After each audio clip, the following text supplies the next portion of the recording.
السلام علیکم ناظرین۔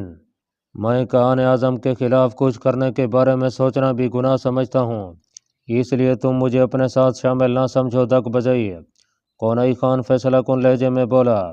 دک بجئی اس کے بگڑے ہوئے چہرے کی جانب غور سے دیکھنے لگا۔ اس کی آنکھوں میں درد سمیٹ آیا تھا۔ تمہیں روایات سے کوئی دلچسپی نہیں ہے؟ ٹھیک ہے، میں تنہا ہی اس مقصد کو آگے لیے بڑھوں گا۔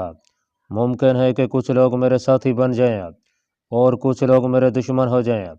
اگر میں کامیاب ہوا تو ہر پل روایات کی حفاظت کا فریضہ انجام دینے میں کوئی کسر نہیں اٹھا رکھوں گا۔ اگر میں ناکام ہو گیا تو میری بات یاد رکھنا کہ آنے والی نسلیں جادوانی آفتاب کو بھول جائیں گی اور ہر طرف دوسرے مذاہب کا ڈنکا بجنے لگے گا۔ دک بجئی کا لہجہ بے حد کڑوا تھا۔ کونئی خان نے مترحم نگاہوں سے اسے دیکھا اور اٹھ کھڑا ہوا۔ وہ آنے والے وقت میں دک بجئی اور سرخ قبیلے پر کڑی آفت کے بادل دیکھ رہا تھا۔ ناظرین، نجم الدین ایوب ظہر کی نماز کی ادائیگی سے فارغ ہو کر اپنے محل کی جانب روانہ ہوا۔ وہ سیدھا محل پہنچا۔ آج چند حکومتی امور نے اسے ضرورت سے زیادہ ہی تھکا دیا تھا، اس لیے وہ محل واپس لوٹ آیا۔ وہ دوپہر میں آرام کرنا چاہتا تھا۔ وہ کمرہ خاص میں داخل ہوا ہی تھا کہ اسے کسی نے عقب سے مخاطب کیا۔ اس نے گردن گھمائی تو اسے ابو خویلد کا چہرہ دکھائی دیا۔ کیا بات ہے ابو خویلد؟ آقا، ایک ضروری بات کرنا تھی۔ میں اس وقت خاصا تھک گیا ہوں۔ کیا ممکن نہیں کہ شام کو بات کی جائے؟ بات کی نوعیت میرے خیال میں سنگین ہے۔ اگر ابھی نہیں سننا چاہتے تو شام کو صحیح۔ ابو خویلد نے مؤدب لہجے میں جواب دیا۔ کہو، میں سن رہا ہوں۔ آج صبح بے برس نماز سے فراغت کے بعد محل سے باہر سیر کے لیے گیا تھا کہ اسے راہ میں جمال الدین المرہی کا ایک غلام ملا، اور اس نے باتوں باتوں میں ایسا اشارہ کیا کہ اس کا مالک بے برس کے حصول کے لیے کوئی شطرانہ چال چلنے کا سوچ رہا ہے۔ بے برس نے اپنی فطرت کے تحت اس غلام کو مزید کردنے کی کوشش نہیں کی۔ بعد میں بے برس نے واپس لوٹ کر میرے ساتھ بات کی تو میں نے اسے تسلی دی کہ ایسا کچھ نہیں ہوگا، مگر بے برس جانے کیوں مطمئن نہیں ہو پایا۔ اس نے صدا کی کہ اسے چند گھنٹوں تک باہر جانے کی مہلت دی جائے تاکہ وہ حقیقت حال معلوم کر سکے کہ جمال الدین المرہی کیا گل کھلانے والا ہے۔ میں نے اس کے اسرار پر اپنے تئیوں سے باہر جانے کی اجازت دے دی، جس کے لیے میں معافی کا خواستگار ہوں۔ ابو خویلد نے گردن جھکائی۔ تو کیا ہوا؟ بے برس تمہیں بے وقوف بنا کر فرار ہو گیا کیا؟ نجم الدین ایوب کے چہرے پر شگفتگی سی پھیل گئی۔ نہیں، ایسی بات نہیں آقا۔ وہ جو اطلاع لے کر واپس لوٹا ہے وہ خاصی تعجب انگیز ہیں، اسی لیے میں نے سوچا کہ جو ہی آپ کی واپسی ہو میں آپ کے گوش گزار دوں۔